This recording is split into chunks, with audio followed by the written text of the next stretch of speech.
오늘의 말씀은 출애굽기 29장 1절부터 18절까지 말씀입니다. 내가 그들에게 나를 섬길 제사장 직분을 위임하여 그들을 거룩하게 할 일은 이러하니 곧 어린 수소 하나와 흠없는 순양 둘을 택하고 무교병과 기름 섞인 무교 과자와 기름 바른 무교 전병을 모두 고운 밀가루로 만들고 그것들을 한 광주리에 담고 그것을 광주리에 담은 채 그 송아지와 두 양과 함께 가져오라. 너는 아론과 그의 아들들을 회막문으로 데려다가 물로 씻기고 의복을 가져다가 아론에게 속옷과 에봇 받침 겉옷과 에봇을 입히고 흉패를 달고 에봇에 정교하게 짠 띠를 띠게 하고 그의 머리에 관을 씌우고 그 위에 거룩한 패를 더하고 관유를 가져다가 그의 머리에 부어 바르고 그의 아들들을 데려다가 그들에게 속옷을 입히고 아론과 그의 아들들에게 띠를 띄우며 관을 씌워 그들에게 제사장의 직분을 맡겨 영원한 규례가 되게 하라. 너는 이같이 아론과 그의 아들들에게 위임하여 거룩하게 할지니라. 너는 수송아지를 회막 앞으로 끌어오고 아론과 그의 아들들은 그 송아지 머리에 안수할지며 너는 회막문 여호와 앞에서 그 송아지를 잡고 그 피를 내 손가락으로 제단 뿔들에 바르고 그 피 전부를 제단 밑에 쏟을지며 내장에 덮인 모든 기름과 간 위에 있는 꺼풀과 두 콩팥과 그 위에 기름을 가져다가 제단 위에 불 사르고 그 수소의 고기와 가죽과 똥을 진 밖에서 불사르라. 이는 속죄제니라. 너는 또 순양 한 마리를 끌어오고 아론과 그의 아들들은 그 순양의 머리 위에 안수할지며 너는 그 순양을 잡고 그 피를 가져다가 제단 위에 주위에 뿌리고 그 순양의 각을 뜨고 그 장부와 다리는 씻어 각을 뜬 고기와 그 머리와 함께 두고 그 순양 전부를 제단 위에 불사르라. 이는 여호와께 드리는 번제요 이는 향기로운 냄새니 여호와께 드리는 화제니라. 자, 오늘과 내일 이틀에 걸쳐서 제사장의 위임식에 대한 내용을 공부하게 됩니다. 원래는 하루에 다 하는 게 좋겠습니다만 내용이 기니까 이렇게 본문을 매일 성경 속에서 좀 자른 것 같아요. 그래서 오늘 제사장 위임식에 세 가지의 제사 가운데 두 가지를 공부하고 나머지 한 가지는 또 내일 우리가 함께 살펴보도록 하겠습니다. 자, 제사장을 세울 때에 위임식을 하는데 이 위임식은 크게 세 가지의 제사로 이루어집니다. 첫째는 속죄제, 둘째는 번제, 그리고 마지막 세 번째는 화목제입니다. 그리고 그 각각에 대한 어떤 또 다른 이름들이 있을 수 있어요. 예를 들면 번제 같은 경우는 화제라고도 합니다. 자, 번제의 의미는 다 태워드리다 이런 뜻을 담고 있는데 화제라는 말을 또 쓰는 이유는 화제는 냄새를, 즉 향기를 태운 그 향기를 올려드리는 제사 이런 의미에서 화제라는 그런 명칭을 또 사용하기도 합니다.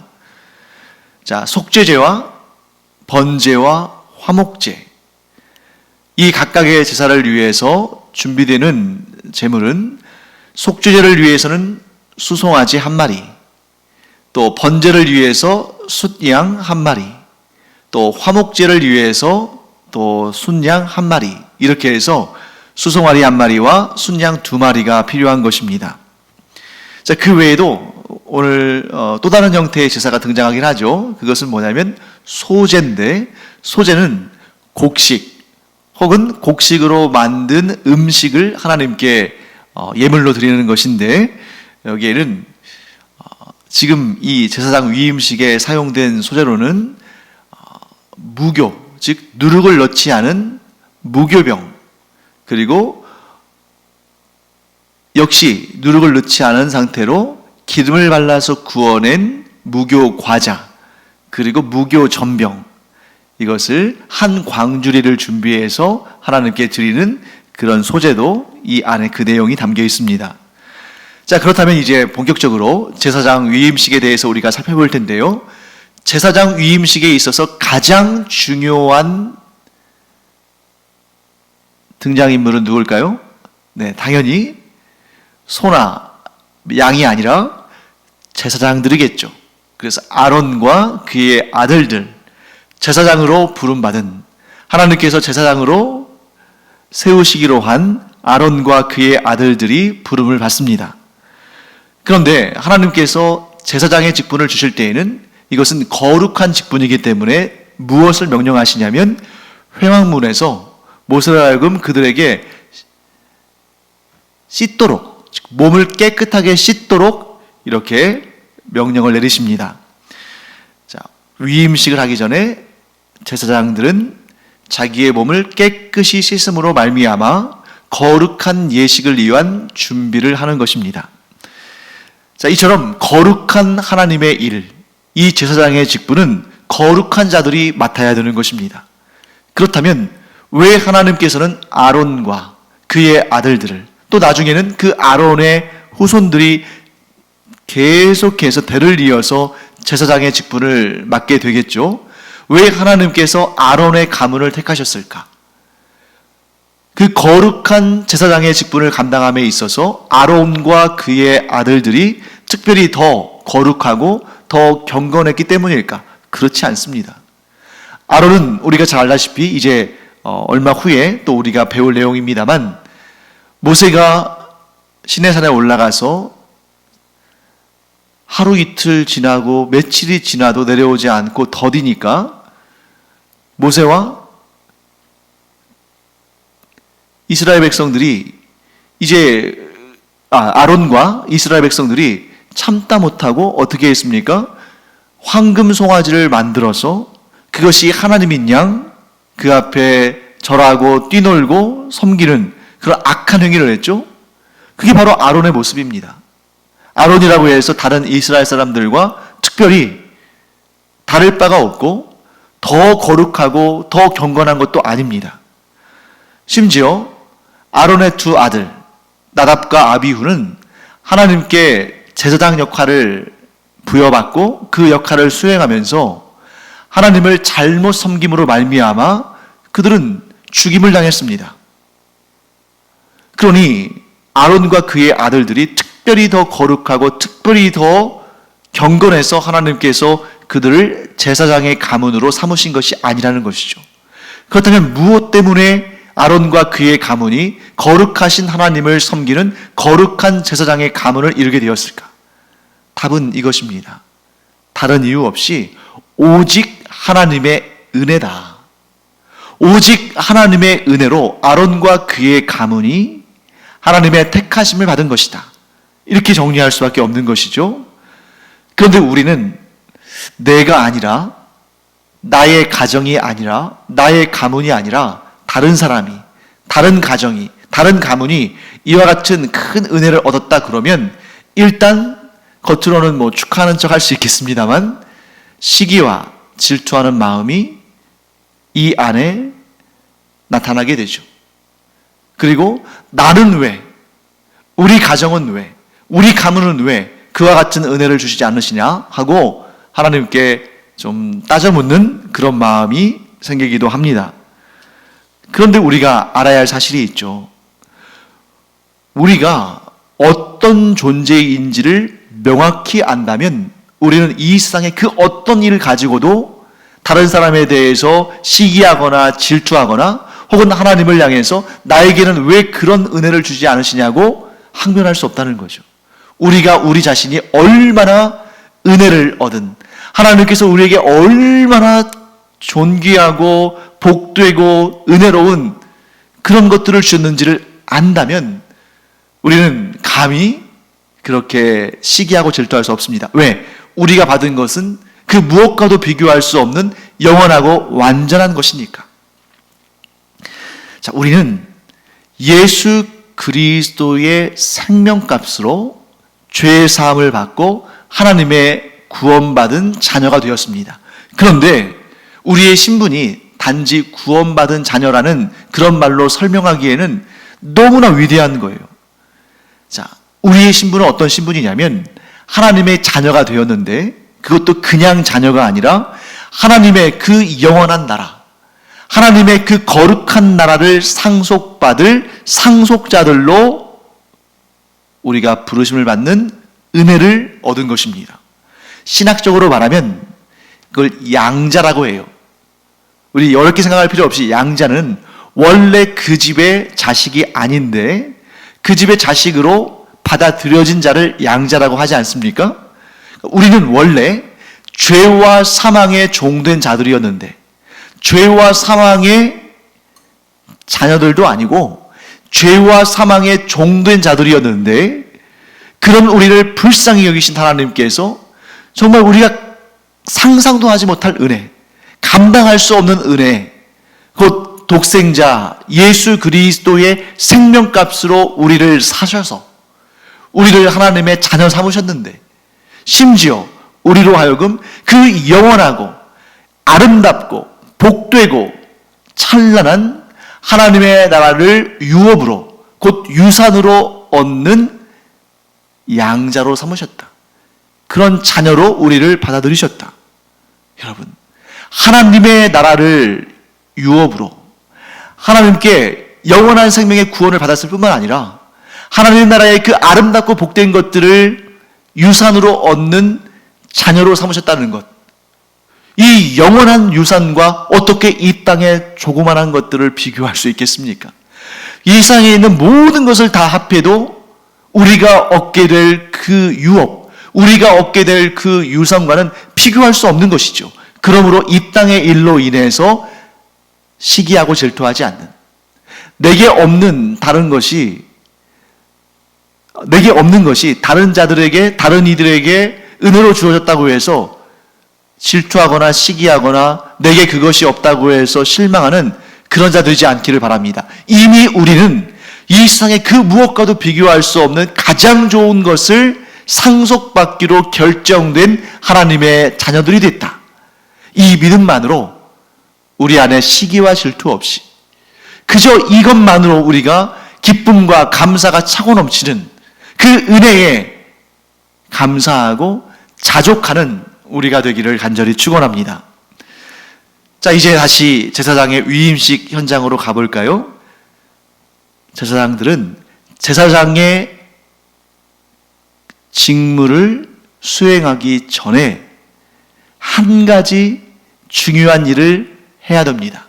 그것이 뭐냐면 이스라엘 백성들이 죄사함의 은혜를 얻는 그 제사를 드릴 때에 그 제사의 업무를 관장할 제사장이 되기 전에 제사장들은 먼저 자신들의 죄를 씻어야 됩니다. 자신들의 죄의 문제를 해결해야 됩니다. 즉 자신들이 그 죄의 문제가 해결되지 않은 상태에서 다른 이들의 죄의 문제를 해결하는 그 일에 쓰임받을 수 없다는 거죠. 그래서 어떻게 하느냐? 제사장들이 제사장으로 위임되기 전에, 세워지기 전에 그들이 속죄제를 드려야 한다 하는 것입니다. 자, 속죄제를 드리는 때에는 제물이 뭐라고 했죠? 네, 수송아지죠.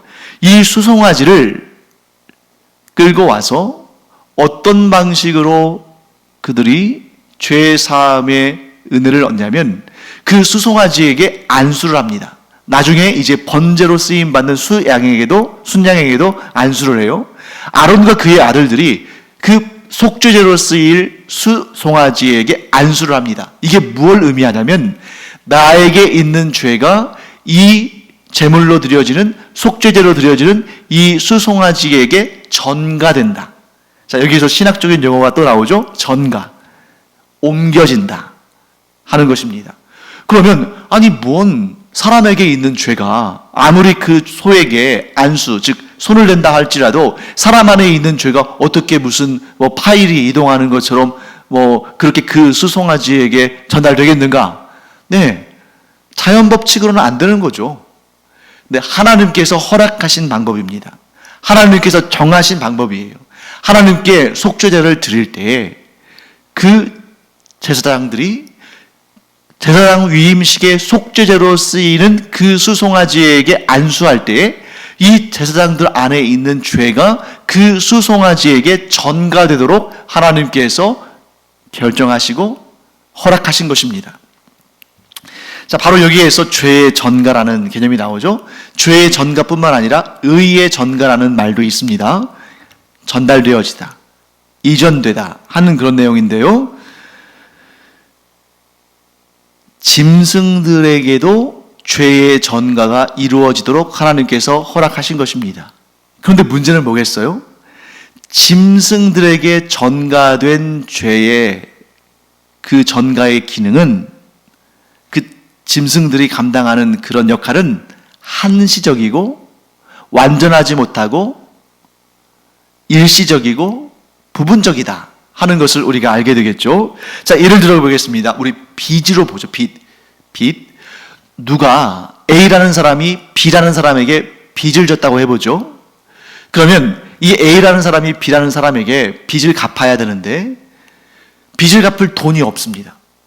그래서 빚을 갚은 돈 대신에 물건으로 갚겠다, 이렇게 말했습니다.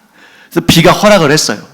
그러면 A라는 사람이 B라는 사람에게 진 빚, 돈 대신에 물건을 갚을 때에 그 물건의 가치가 최소한 그 빚만큼의 가치이든지 아니면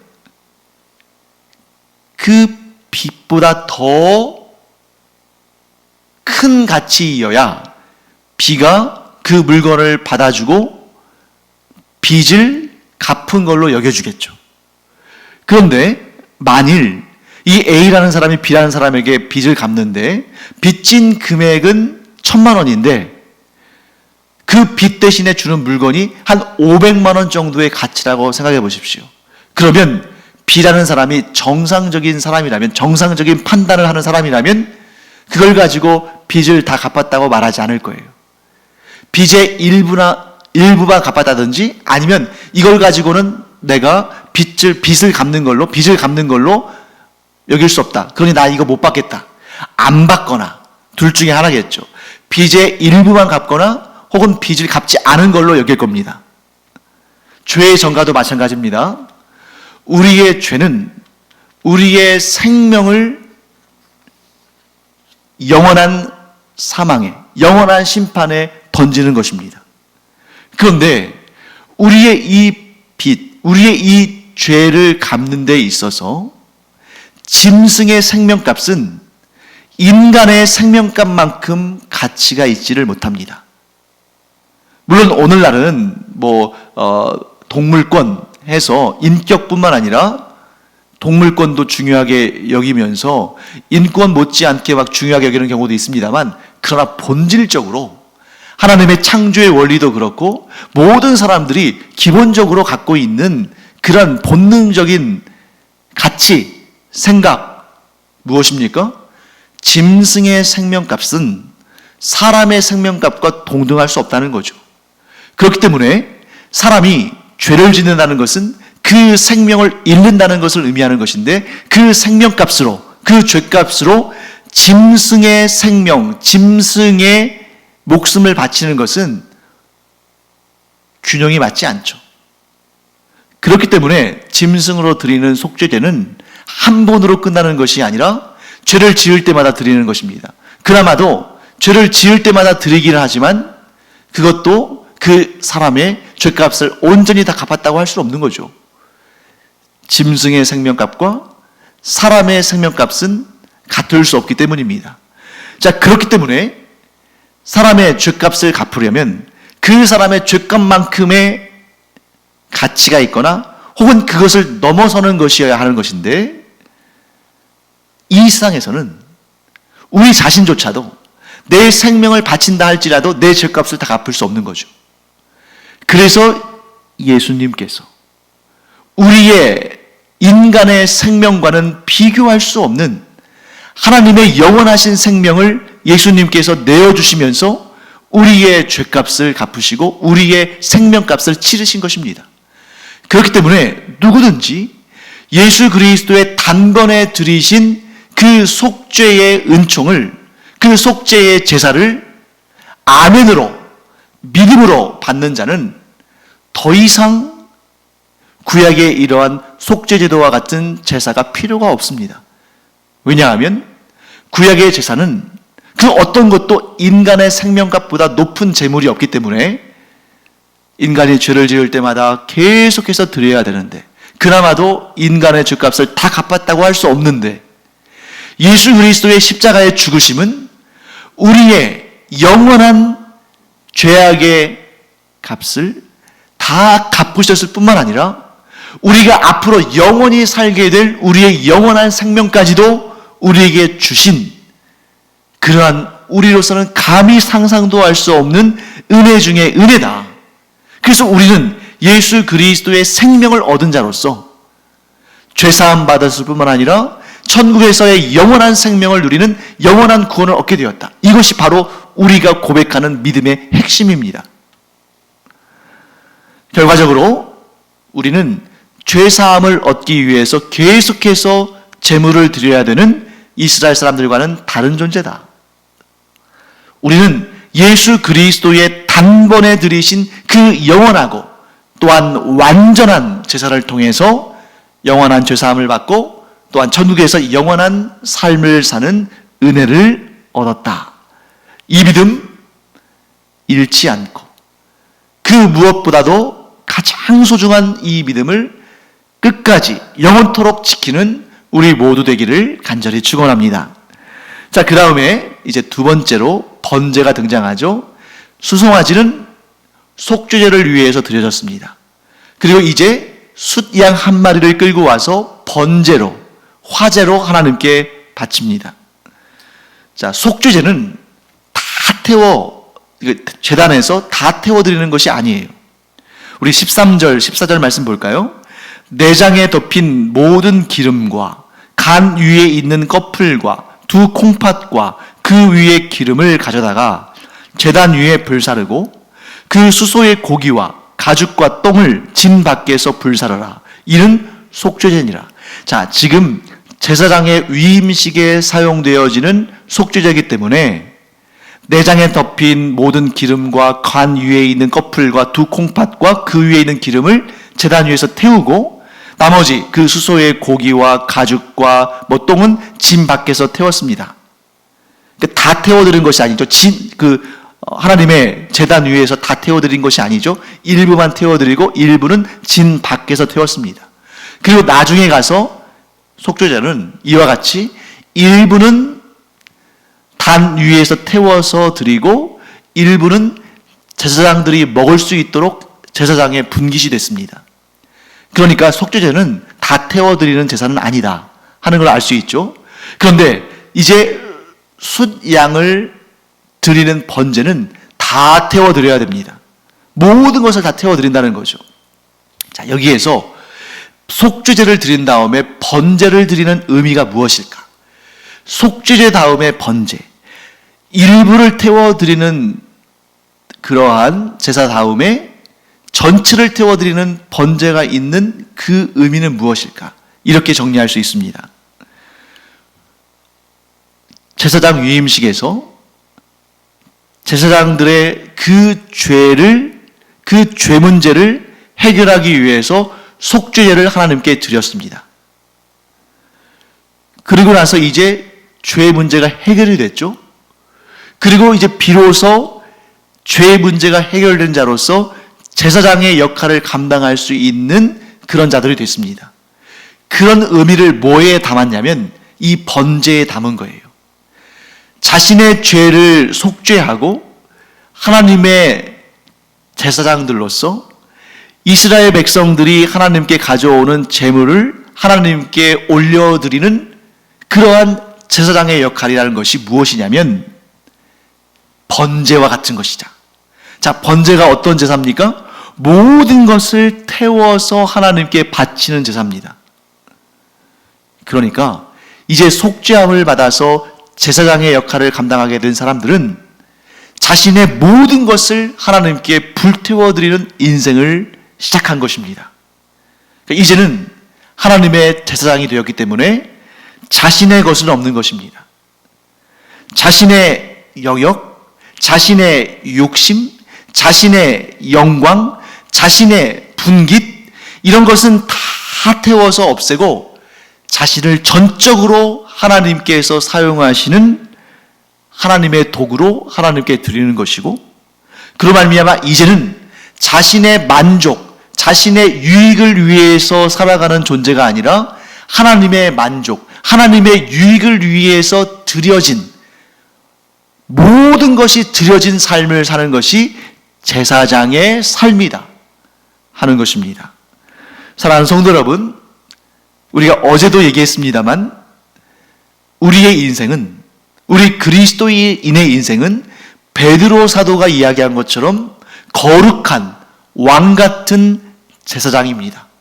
이 거룩한 왕 같은 제사장은 속죄제, 우리를 위한 속죄제, 우리 주 예수 그리스도를 통해서 죄 사함 받은 우리는 이제 하나님의 거룩한 왕 같은 제사장들로서 우리의 삶을 온전히 번제와 같이 다 하나님께 드리는 그런 삶을 시작한 사람들이다.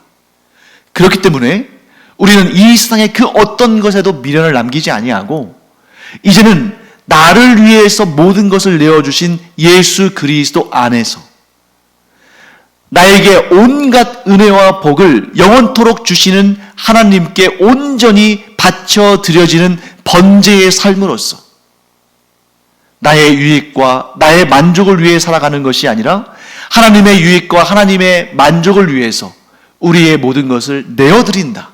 이것이 곧 왕 같은 제사장의 삶이다 하는 것을 우리가 꼭 기억해야 됩니다.